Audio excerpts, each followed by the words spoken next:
Hey everyone, today we're talking about circular saws, and particularly the size of the circular saw and what's best going to fit you and your needs.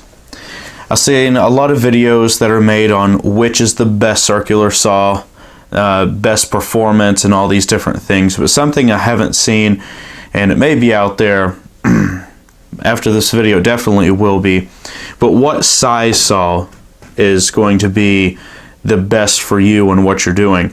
I'm fortunate enough to have 3 different sizes right now. I have a 5.5, a 6.5, and 7.25 circular saw.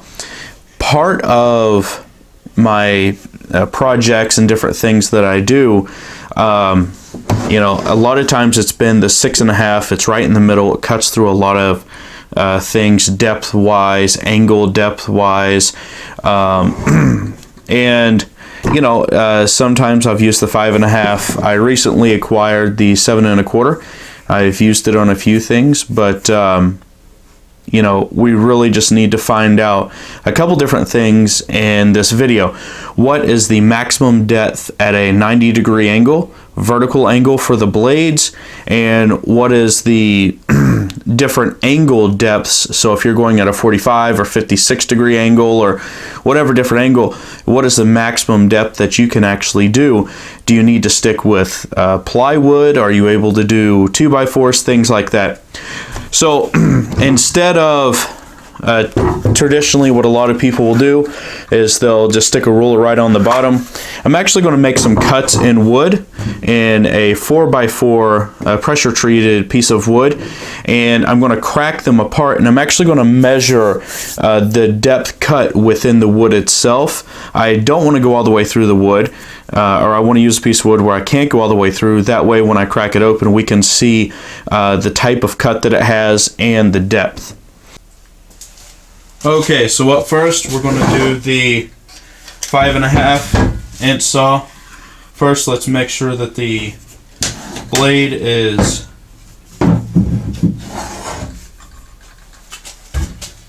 .90 degrees. So I go to the speed square here.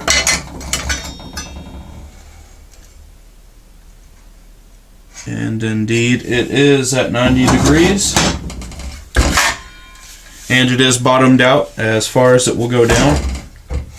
Just to make sure, I'll try it again.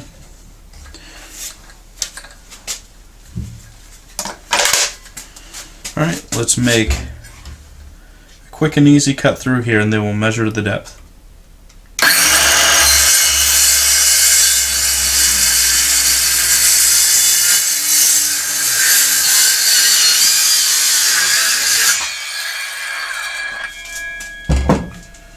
Alright, so first cut. Take this and we'll just break it out. Alright. This ruler is actually the same gauge as the blade, so it actually sits right down inside the line there. Inch and just about 5/8. Just about. So an inch and 5/8 on this one. Okay, let's turn this to a 45-degree angle.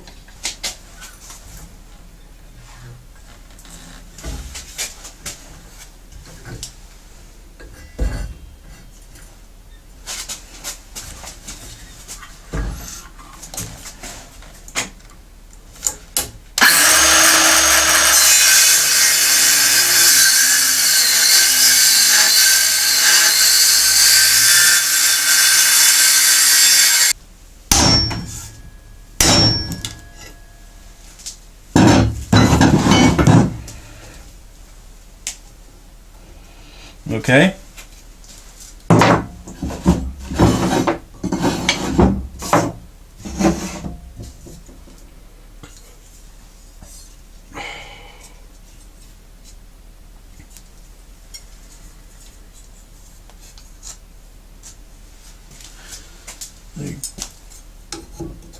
So this is the groove where the blade was.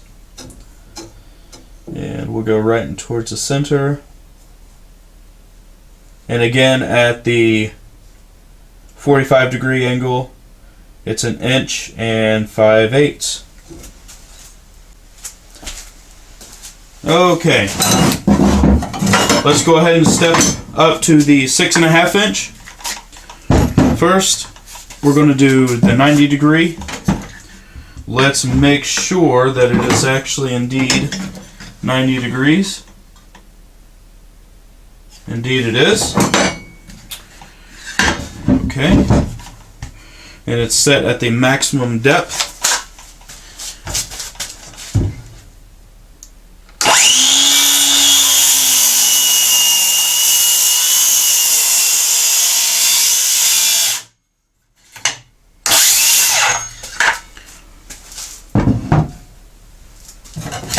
Okay.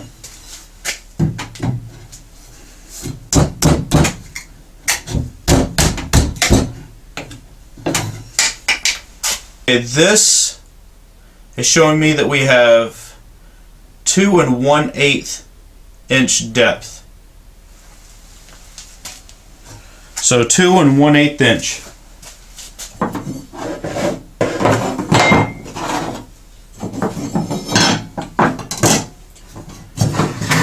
Alright, let's see what we have for a 45-degree. 45.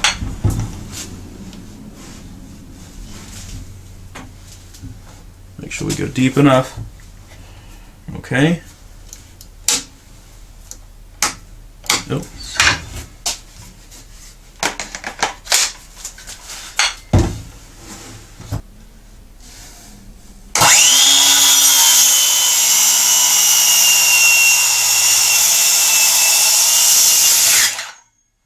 All right.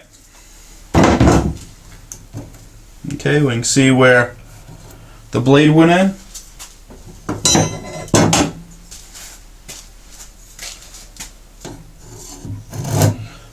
We'll put this roller right down in that track.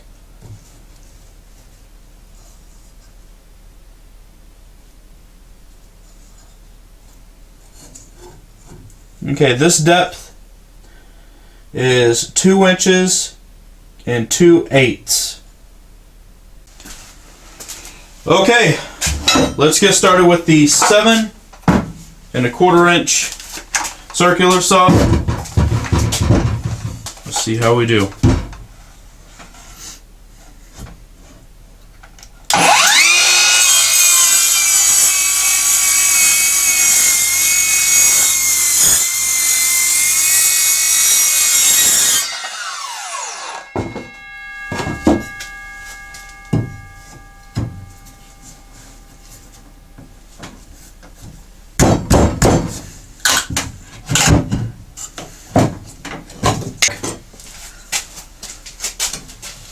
Let's see here. All the way down in there.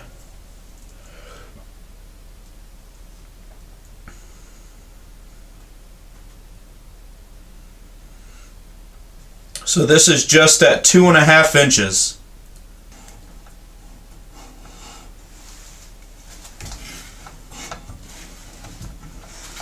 Let's see how we do.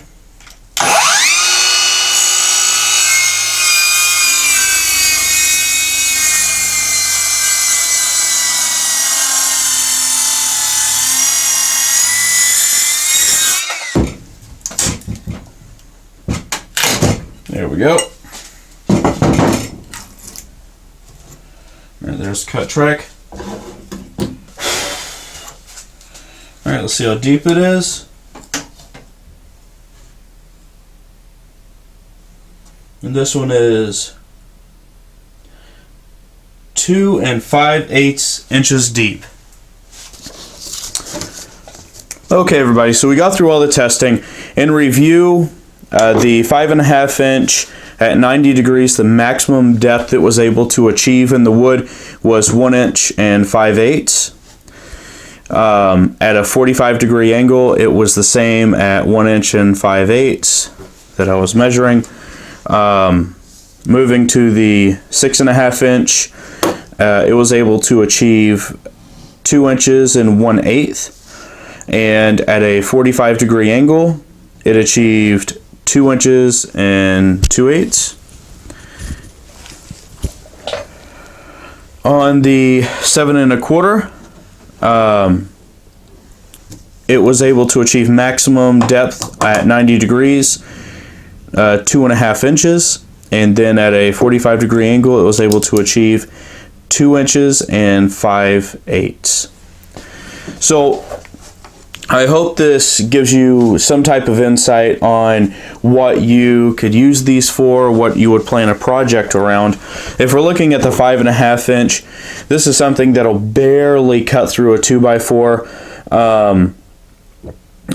Being that it's an 1.5 inch, if the 2x4 is at all wonky or it's frayed, this is going to have a little bit tougher of a time if you're cutting with it all day. If you're cutting sheathing or other types of plywood, you know, maybe this is your go-to tool. Now, I can say this: when you buy a lot of the kits, the cheaper kits, they're going to come with a 5.5 inch. So make sure when you're buying a kit that you understand and you know what the circular saw size is. Moving to the 6.5 inch circular saw, this would easily cut through 2x4s. Really, it's cutting through a lot of different materials very easily. You know, especially sheathing, plywood, anything like that. This is a really good tool. At the 7 1/4, really this is your standard circular saw that you would get an electric circular saw size-wise. This isn't going to have the same amount of power with the 18 volt batteries all the time, unless you get the FlexVolt DeWalt's or some Nikitas or the 12 amp Fuel Milwaukee. I mean, you're going to get some serious power there. This is kind of the lowest grade 7 1/4 that you're going to be able to get. But in terms of depth, it's able to achieve a pretty good depth. And if you wanted to, do 4x4s, you cut one side, flip it, make sure that you've squared up your cut line, and go ahead and cut it all the way around. The same actually would be for the 6.5. So I hope this was helpful, and let me just be very clear that this is not about the tool brands themselves. This is just about the size of each circular saw and what you should expect on measurements when you're cutting them. And I hope that was helpful. If you enjoyed this video, please hit the like button. If you'd like to see more content like this, please subscribe. And as always, stay blessed, everyone.